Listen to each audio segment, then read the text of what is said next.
തൃശൂരിലെ ലോക്സഭാംഗത്വം റദ്ദാക്കണമെന്ന ഹർജിയിൽ സുരേഷ് ഗോപി എംപിക്ക് തിരിച്ചടി. സുരേഷ് ഗോപിക്കെതിരായ ഹർജി നിലനിൽക്കുമെന്ന് ഹൈക്കോടതി വ്യക്തമാക്കി. തെരഞ്ഞെടുപ്പ് ഹർജി നിലനിൽക്കില്ലെന്ന സുരേഷ് ഗോപിയുടെ ഉപഹർജി കോടതി തള്ളുകയായിരുന്നു. തെരഞ്ഞെടുപ്പ് ചോദ്യം ചെയ്തുള്ള ഹർജി തള്ളാനാവില്ലെന്നും സുരേഷ് ഗോപി വിചാരണ നേരിടണമെന്നും ഹൈക്കോടതി ഉത്തരവിടുകയായിരുന്നു. ജസ്റ്റിസ് കൗസർ എടപ്പകത്തിൻ്റെതാണ് ഉത്തരവ്. AIYF തൃശൂർ ജില്ലാ പ്രസിഡന്റാണ് ഹർജിക്കാരൻ. സുരേഷ് ഗോപി തെരഞ്ഞെടുപ്പ് പ്രചാരണ വേളയിൽ മതചിഹ്നങ്ങൾ ഉപയോഗിച്ചും മതവികാരം ഇളക്കിവിട്ടും വോട്ടർമാരെ സ്വാധീനിക്കാൻ ശ്രമിച്ചുവെന്നും ഇത് തെരഞ്ഞെടുപ്പ് ക്രമക്കേടാണെന്നും ഹർജിയിൽ ആരോപിക്കുന്നു.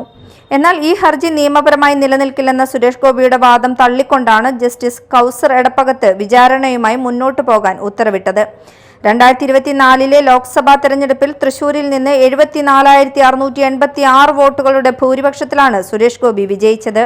Media time, Kochi.